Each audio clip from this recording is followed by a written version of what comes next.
Hello नमस्कार साथियों, मैं प्रियांश तिवारी आप सभी साथियों का आपके अपने इस यूट्यूब चैनल प्रबल एग्रो स्टडी पर बहुत बहुत स्वागत करता हूं। आज का video fundamentals of agricultural extension का होने वाला है, जो कि आपका एक सब्जेक्ट है BSc honours agricultural science second semester का। तो इसमें हम क्या देखने वाले हैं, ये 2024-25 का पेपर है। तो इसमें आपके 50 एमसीक्यू क्वेश्चंस होने वाले हैं, जो कि एक एक क्वेश्चन आपकी परीक्षा की दृष्टि से बहुत इंपॉर्टेंट है। और मैं आपको क्वेश्चन के साथ साथ उसका कुछ एक्सप्लेनेशन भी देता रहूँगा, एक्स्ट्रा पॉइंट भी बताता चलूँगा, तो आपकी तैयारी और अच्छी उससे हो जाएगी। तो वीडियो को शुरू करते हैं साथियों, बिना समय को गवाए हुए। उससे पहले आप सभी लोग इस वीडियो को अधिक से अधिक संख्या में लाइक कर दीजिए और अपने सभी फ्रेंड्स के साथ इस वीडियो को शेयर कर दीजिए अधिक से अधिक, जिससे अधिक से अधिक लोग इसको देख सकें। ठीक है साथियों, वीडियो को शुरू करते हैं। आप सभी लोग इस चैनल को सब्सक्राइब भी कर लेना साथियों, और बेल आइकन को भी दबा देना। पहला क्वेश्चन है, find out the first stage of adoption. अभिग्रहण की पहली अवस्था का पता लगाएं। तो अभिग्रहण जो होता है, उसकी पहली जो एडॉप्शन की प्रोसेस होती है, उसकी पहली अवस्था अवेयरनेस होती है। क्या होती है? अवेयरनेस होती है। ठीक है, याद रखिएगा। नेक्स्ट क्वेश्चन की तरफ बढ़ते हैं।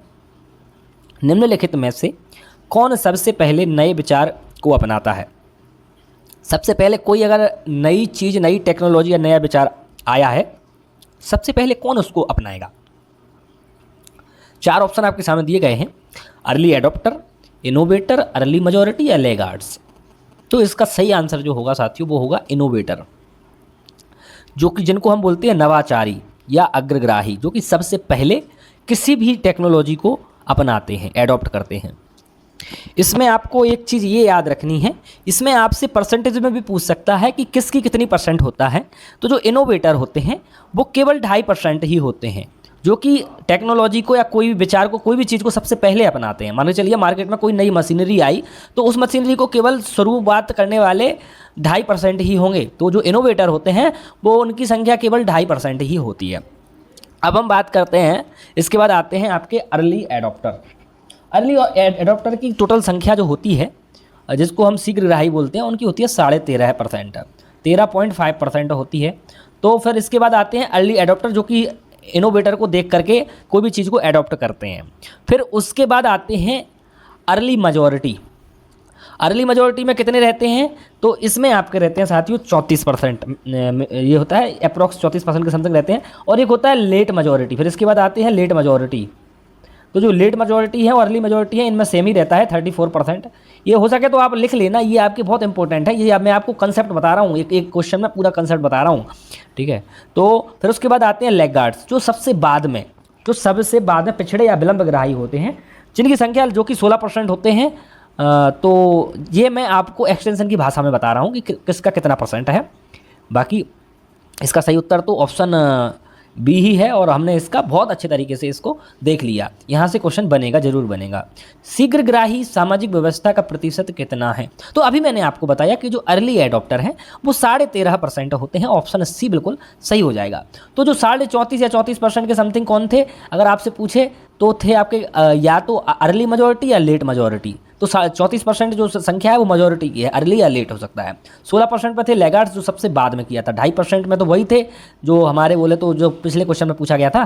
ठीक है, कि जो इनोवेटर होते हैं। जो अगला है, लैगार्ड्स आर इन नेचर। तो लैगार्ड्स है, हिंदी में इसको लिख के दे दिया फिसड्डी।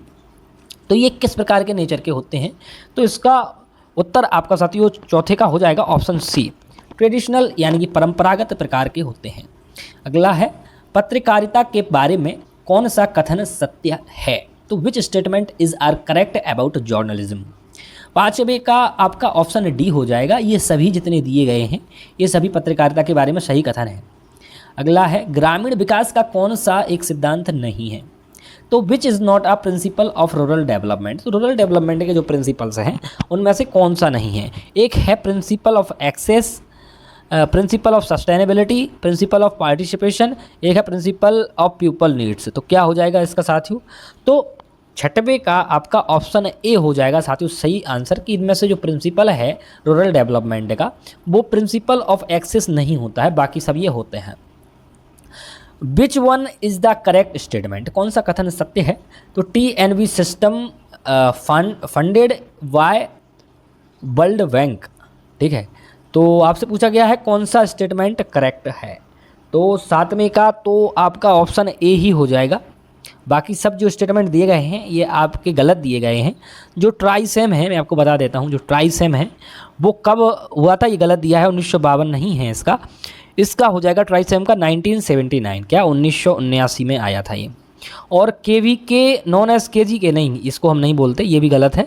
और एक और था कोई, हाँ CDP 2014 में बिल्कुल नहीं आया था। CDP जो आया था आपका 1952 में आया था, 2 अक्टूबर 1952 में आया था। तो 1952 आपको याद रखना है, CDP 1952 में आया था। तो इसका सही उत्तर इस हिसाब से क्या हो जाएगा, ऑप्शन ए सही हो जाएगा। अगला क्वेश्चन है हमारा, निगरानी होनी चाहिए तो मॉनिटरिंग कैसी होनी चाहिए। 8वें का ऑप्शन डी सही हो जाएगा, ऑल ऑफ द एबव। तो निगरानी है वो सरल और समय पर होनी चाहिए, प्रासंगिक और कार्यवाही उन्मुख होनी चाहिए, सहभागी यानी पार्टिसिपेटरी होनी चाहिए। ठीक है साथियों, तो उपरोक्त सभी ऑप्शन डी बिल्कुल सही हो जाएगा। Leadership is the art of process of. तो नेतृत्व जो है वो डॉट डॉट डॉट की प्रक्रिया की कला है। 9वें का ऑप्शन ए सही हो जाएगा, इन्फ्लुएंसिंग पीपल। तो लोगों को प्रभावित करना। नेतृत्व लीडरशिप क्या है, लोगों को प्रभावित करना, लोगों को इन्फ्लुएंस करना। आजकल तो इस शब्द का अर्थ ही बदल गया है। एक शब्द आपने सुना होगा इन्फ्लुएंसर, कि वो फलाना आदमी है, फलाना वो हीरो है या कोई भी है, वो इन्फ्लुएंसर है। ये सोशल मीडिया इन्फ्लुएंसर की बात मैं कर रहा हूँ। तो इसका बिल्कुल मतलब बदल गया है कि इन्फ्लुएंसर का मतलब हम समझते हैं कि जो फेमस हो गया है, जिससे लोग इन्फ्लुएंस होते हैं। ठीक है, तो मतलब वो क्या कर रहे हैं, वो उस चीज़ का नेतृत्व कर रहे हैं। जैसे कि मैं अगर आपको एग्जांपल दूं, विराट कोहली या रोहित शर्मा, तो इस विराट का मैं एग्जांपल दूं तो वो इन्फ्लुएंसर हैं किस चीज़ के, वो क्रिकेट के इन्फ्लुएंसर हैं, वो लोगों को क्रिकेट की ओर प्रभावित कर रहे हैं। ठीक है, तो वो इन्फ्लुएंसर हैं उस चीज़ के। तो इससे आप समझ सकते हैं। खेती मैगजीन इज पब्लिश्ड फ्रॉम। तो खेती पत्रिका है वो कहाँ से पब्लिश होती है, प्रकाशित होती है। 10वें का ऑप्शन बी सही हो जाएगा, ये ICAR के द्वारा पब्लिश होती है। तो जो ICAR है इसका फुल फॉर्म जान लीजिए, Indian council of agricultural research होता है इसका फुल फॉर्म। ठीक है, नेक्स्ट क्वेश्चन की तरफ बढ़ते हैं हम साथियों। श्रव्य दृश्य साधनों के उदाहरण की पहचान कीजिए। तो find the example of audio visual aids. तो ऑडियो विजुअल एड्स क्या होते हैं, तो देखिए जो ऑडियो विजुअल एड्स हैं वो वह चीज़ होती है, वह एड्स होते हैं, ठीक है, वह साधन होते हैं जो जिनको कि हम सुन भी सकते हैं और देख भी सकते हैं। अभी आप ये वीडियो देख रहे हैं यूट्यूब पर, इसमें आपको दिखाई भी दे रहा है और आप इसको मतलब सुन भी सकते हैं और देख भी सकते हैं। तो ये क्या है, ये ऑडियो विजुअल एड्स है। अगर मैं इस वीडियो को अगर म्यूट कर दूं या आप इस वीडियो को वॉल्यूम कम कर दें इसकी, तो ये क्या हो जाएगा, ये केवल विजुअल एड्स रह जाएगा, आपको आवाज़ सुनाई नहीं पड़ेगी। तो ये क्या हो जाएगा, ये केवल विजुअल एड हो जाएगा। और ऑडियो कौन सा होता है कि जिसमें आपको केवल सुनाई पड़े, दिखाई ना पड़े, तो वो क्या होता है, वो केवल ऑडियो विजुअल होता है। तो ये आपके टाइप ऑफ विजुअल हैं। तो इनमें से ऑडियो विजुअल एड कौन से हैं, तो ऑल ऑफ द एबव इसका सही आंसर हो जाएगा। प्रसार साहित्य का कौन सा एक उदाहरण नहीं है, विच one is not an example of extension literature. कौन सा नहीं है, तो 12 में का सही उत्तर आपका ऑप्शन सी हो जाएगा, मोबाइल फ़ोन हो जाएगा। साथियों मैं आपको एक चीज़ बताना चाहता हूँ कि मैं कमेंट बॉक्स में मैंने व्हाट्सएप का ग्रुप बना रखा है, उसका मैं लिंक दे दूंगा। तो सभी लोग उसको ज़रूर, जो लोग सेकंड सेमेस्टर में हैं वो लोग ज़रूर उसको ज्वाइन कर लेना, क्योंकि आपको उस पर टाइम टू टाइम इन्फॉर्मेशन मिलती रहती है। तो ज़रूर से आप ये मेक श्योर करें कि आप ज्वाइन कर चुके हैं ग्रुप को, और मैं डिस्क्रिप्शन बॉक्स में भी टेलीग्राम का लिंक दे दूंगा, तो वो भी आप ज्वाइन कर लेना। तो अगला है हमारा क्या, which one is not a example of extension literature. तो मोबाइल फ़ोन हो जाएगा इसका। इसमें से जो है एग्जाम्पल नहीं है, एक्सटेंशन लिटरेचर का मोबाइल फ़ोन नहीं है। बुकलेट होती है, जो बुकलेट लीफलेट जो होती है वो होती है क्या, एग्जाम्पल होता है एक्सटेंशन लिटरेचर का। फोल्डर और पम्पलेट भी होता है, चार्ट पोस्टर भी होता है, याद रखिएगा। अगला है PRA स्टैंड फॉर। तो PRA को हम क्या कहते हैं, ये आपसे पूछ रहा है। तो PRA को साथियों बोलते हैं हम इंग्लिश में, ऑप्शन ए इसका बिल्कुल करेक्ट हो जाएगा, पार्टिसिपेटरी रूरल अप्रेजल जो है इसको हम बोलते हैं। ऑप्शन ए बिल्कुल सही हो जाएगा साथियों। तो इसका एक चीज़ ये ध्यान रखिएगा कि PRA जो है इसका फुल फॉर्म तो होता है पार्टिसिपेटरी रूरल अप्रेजल, और इसके फादर, PRA के फादर कौन हैं, PRA के फादर हैं आपके रॉबर्ट चैम्बर। रॉबर्ट चैम्बर हैं, ये आपसे पूछ सकता है, बहुत इंपॉर्टेंट है कि पीआरए के जो पार्टिसिपेटरी रूरल अप्रेजल है, रॉबर्ट चैम्बर इसके फादर या पिता कहे जाते हैं। और भारत में कौन कहे जाते हैं, तो नीला मुखर्जी हैं। कौन भारत में है, नीला मुखर्जी, याद रखिएगा, इसको नोट कर लीजिएगा कहीं पर भी, नीला मुखर्जी। ओके, तो हम नेक्स्ट क्वेश्चन देखते हैं। अगला प्रश्न हमारा है ICAR प्रायोजित परियोजना की पहचान कीजिए। तो आपके सामने 4 ऑप्शन दे दिए हैं, तो इनमें से आपको पहचान करना है जो कि ICAR के द्वारा स्पॉन्सर्ड एक प्रोजेक्ट है। तो इसमें ऑप्शन दिया गया है NDP, नरेगा, RKVY, IADP। तो इनमें से सही आंसर आपका हो जाएगा ऑप्शन ए, बिल्कुल सही हो जाएगा, NDP हो जाएगा साथियों।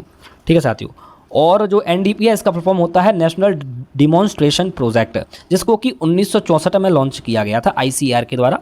1964 में इसको लॉन्च किया गया था। अब हम साथियों नेक्स्ट क्वेश्चन की तरफ पढ़ते हैं। Lab to land programme was started in the year. तो प्रयोगशाला से खेत का कार्यक्रम कब प्रारंभ हुआ था। 15वें का सही आंसर आपका ऑप्शन सी हो जाएगा कि 1979 में शुरू हुआ था प्रयोगशाला से खेत कार्यक्रम। जो प्रोग्राम है प्रयोगशाला से खेत कार्यक्रम, इसकी क्या आवश्यकता थी, इसे क्यों लाया गया। तो साथियों इसे इसलिए लाया गया कि लैब के अंदर जो लेबोरेटरी है उसके अंदर जो रिसर्च हो रही है उसका इम्प्लीमेंटेशन हम खेत पे कर पाएँ, उसका जो है उसका सही उपयोग, कि अगर केवल हम नई नई खोज करते रहें और उसको अगर इम्प्लीमेंट ना करें खेत पर ले जा करके, तो क्या मतलब उस खोज का। इसलिए प्रयोगशाला से खेत कार्यक्रम शुरू किया गया था 1979 में, याद रखिएगा, बहुत इंपॉर्टेंट है। अगला है शिक्षा लोगों में ... करने की एक प्रक्रिया है। तो शिक्षा क्या करने की प्रक्रिया है, education process is ... among the people. तो ये आपका ऑप्शन बी इसका सही हो जाएगा, डेवलपिंग कैपेबिलिटीज़, यानी क्षमताओं को विकसित करने की प्रक्रिया है कौन, शिक्षा। नेक्स्ट क्वेश्चन को देखते हैं साथियों हम। Non formal education is also known as. तो गैर औपचारिक शिक्षा को हम किस नाम से जानते हैं। 17वें का ऑप्शन ए सही हो जाएगा, इसको हम एक्सटेंशन एजुकेशन या प्रसार शिक्षा के नाम से जानते हैं। एक्सटेंशन शब्द की उत्पत्ति किस भाषा से हुई है। 18वें का ऑप्शन बी सही हो जाएगा साथियों, लैटिन भाषा से हुई है एक्सटेंशन शब्द की। तो लैटिन भाषा से हुई है, और लैटिन भाषा के 2 शब्द से मिलकर हुई है, एक्स, ठीक है, एक्स प्लस टेंसियो, ये भी आपको याद रखना है। अब मैं एक्स्ट्रा बता देता हूँ। एक्स का मतलब होता है आउट या बाहर, ठीक है, और टेंसियो का मतलब होता है स्ट्रेचिंग,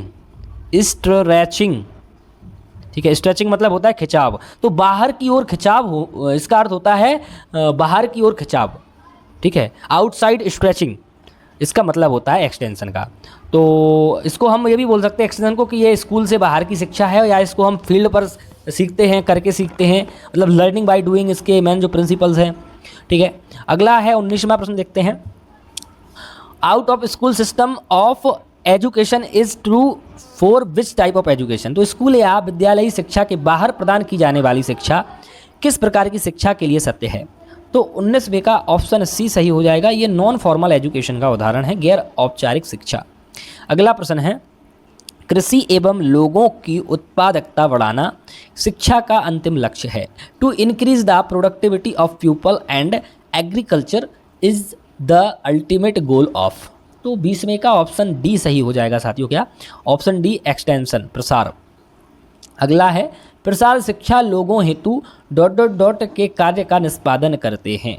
21 का ऑप्शन डी सही हो जाएगा, ऑल ऑफ द एबव, यानी उपरोक्त सभी। तो प्रसार शिक्षा जो है लोगों में क्या करते हैं, शिक्षित करने का काम करते हैं, प्रेरित करने का, व्यवहार में परिवर्तन लाने का। तो इंग्लिश वाले इंग्लिश में देख लेना।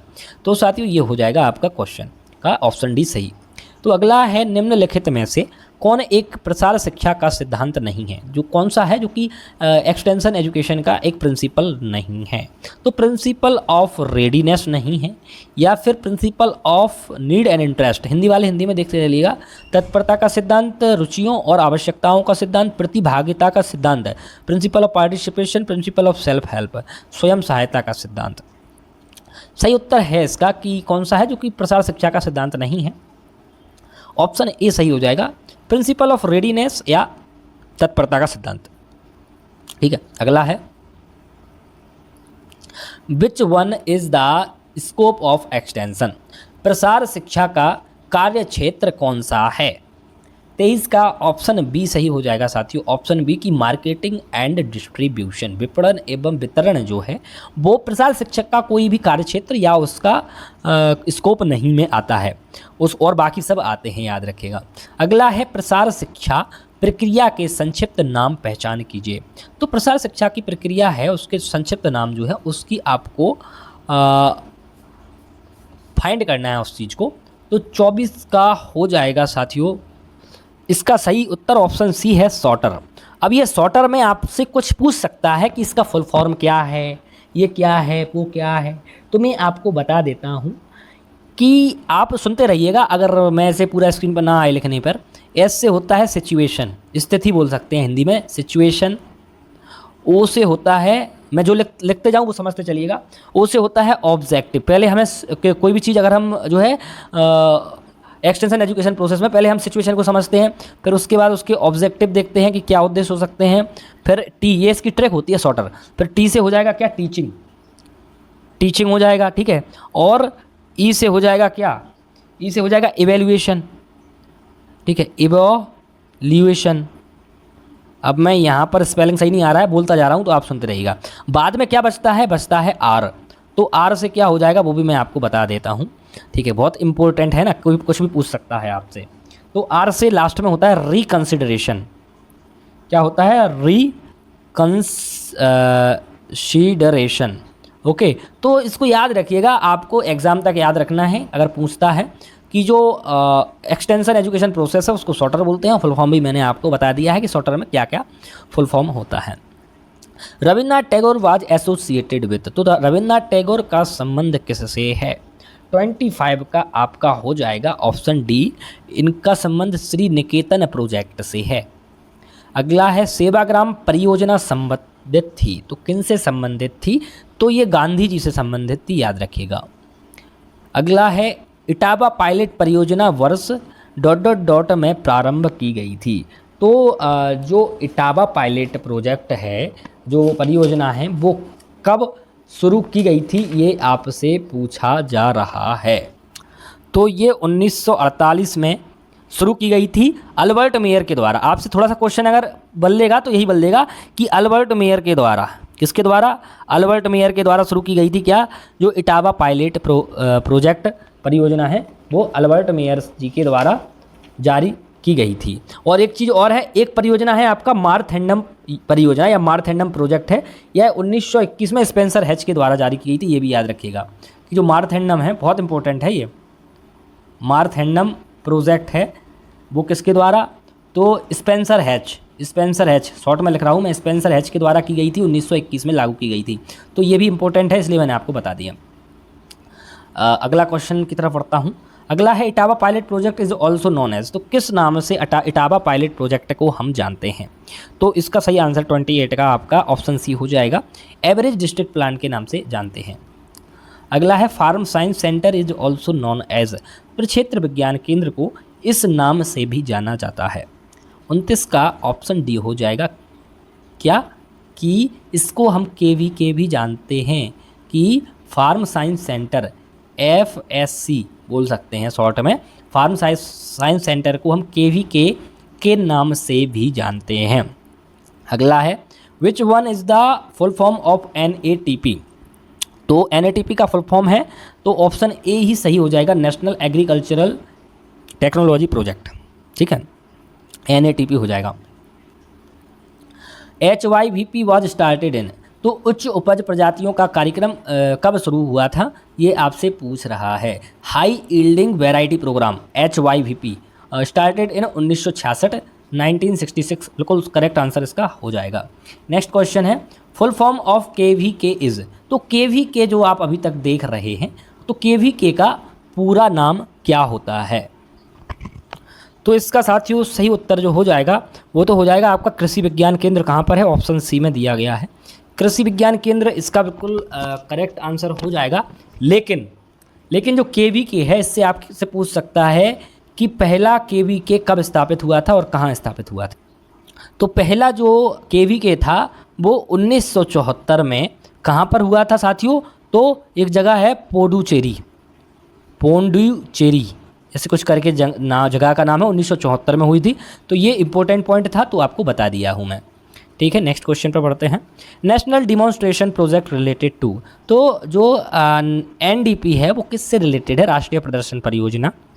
33 का हमारा ऑप्शन डी सही हो जाएगा, टेक्नोलॉजी ट्रांसफ़र से संबंधित है। NAIP किस वर्ष में प्रारंभ हुआ? तो NAIP किस वर्ष प्रारंभ हुआ? 34 का ऑप्शन डी सही हो जाएगा, ये 2006 में प्रारंभ हुआ। नेक्स्ट क्वेश्चन है, ई प्रसार, ई कृषि और ई चौपाल निम्न में से किसके नई प्रवृत्ति के उदाहरण हैं? 35 का ऑप्शन बी बिल्कुल सही हो जाएगा साथियों। क्या? ये साइबर एक्सटेंशन के प्रमुख उदाहरण हैं। 36 का है, व्यक्तिगत संपर्क विधि का उदाहरण खोजें। Find the example of individual contact method. 36 का ऑप्शन ए सही हो जाएगा, होम विजिट। ये क्या है? इंडिविजुअल है। इंडिविजुअल में और क्या क्या आते हैं?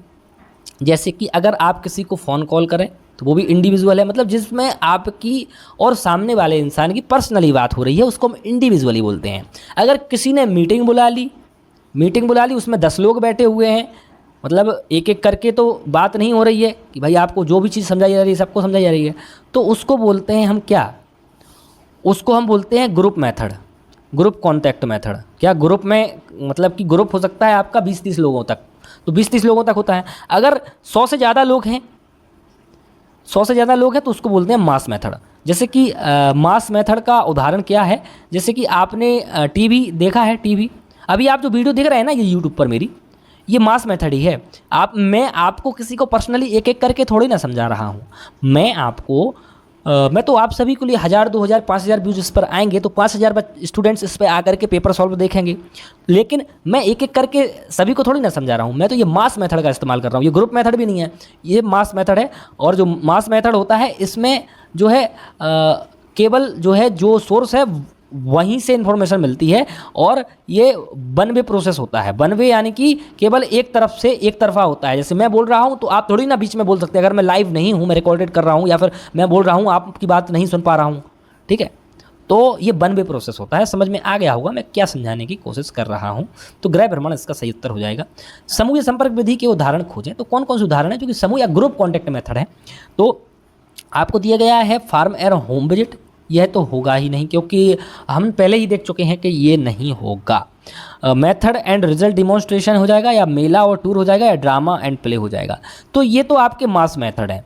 ये पहला जो है वो है आपका पर्सनली मेथड। कौन सा है? ये आपका पर्सनल या इंडिविजुअली मेथड है।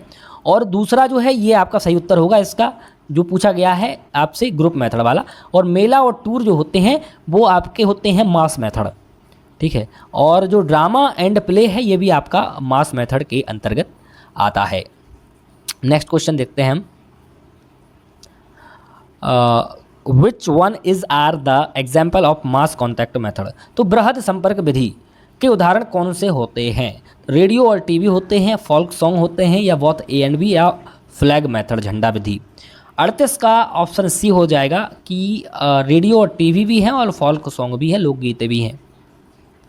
अगला है किसान काल संपर्क विधि का उदाहरण है। तो फार्मर, देखिए अब यहाँ से आपको हो सकता है समझ में ना आए क्वेश्चन। किसान काल, काल का मतलब तो समय भी होता है भाई, किसान का समय। लेकिन फादर्स कॉल्स, फादर नहीं सॉरी फार्मर लिखा है, farmers calls is an example of contact method. तो फार्मर को अगर आप कॉल कर रहे हैं तो ये फ्रेंडली है या मास है या इंडिविजुअल? फ्रेंडली तो कोई होता ही नहीं कॉन्टैक्ट मेथड, इसको तो काट ही दीजिए। 3 ही होते हैं, या तो होगा इंडिविजुअल, या होगा ग्रुप, या फिर होगा मास मेथड, ठीक है, मैं आपको बता दिया हूँ।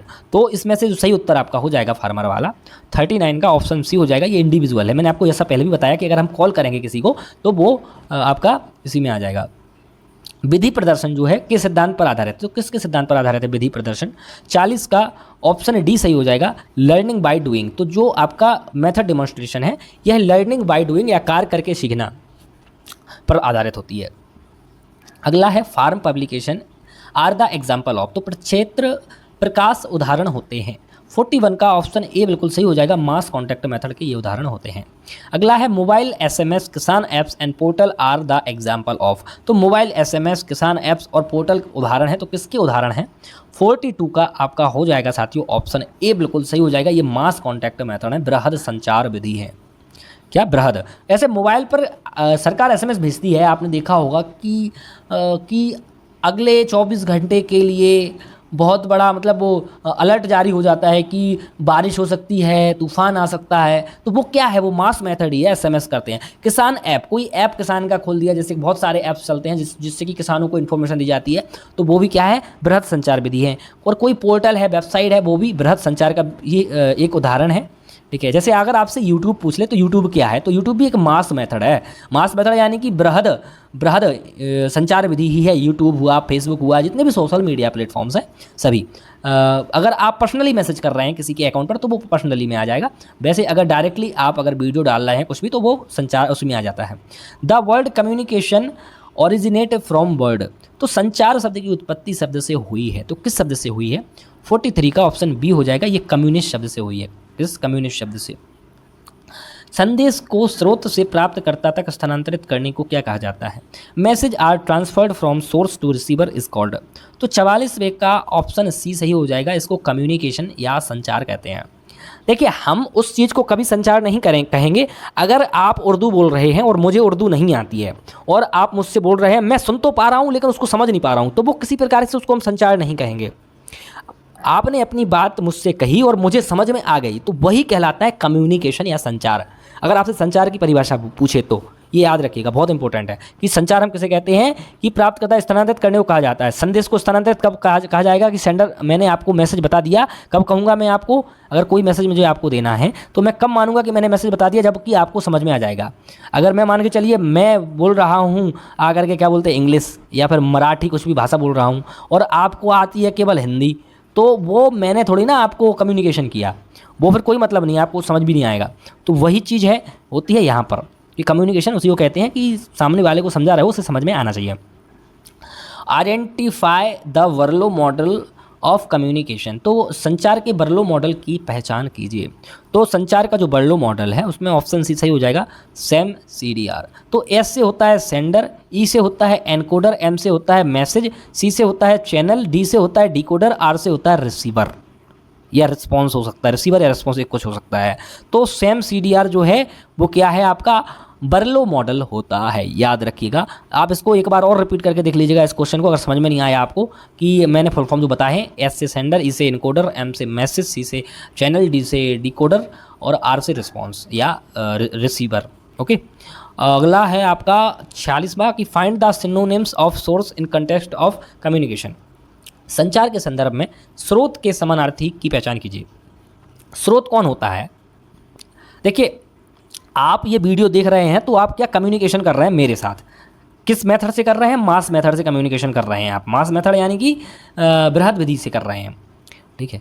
लेकिन क्वेश्चन पूछ रहा है कि स्रोत का समानार्थी बताइए, तो उसमें स्रोत क्या होता है, सोर्स होता क्या है बेसिकली, ये बताइए। तो सोर्स कौन है, सोर्स मैं हूँ, मैं आपके लिए क्या हूँ, सोर्स हूँ, ठीक है। आप मेरे लिए ऑडियंस हो, कौन हो, ऑडियंस हो ना। आप लोग कहते नहीं है कि मेरी ऑडियंस है ये सब, तो आप मेरे लिए ऑडियंस हो और मैं आपके लिए सोर्स हूँ। कौन हूँ, सोर्स हूँ।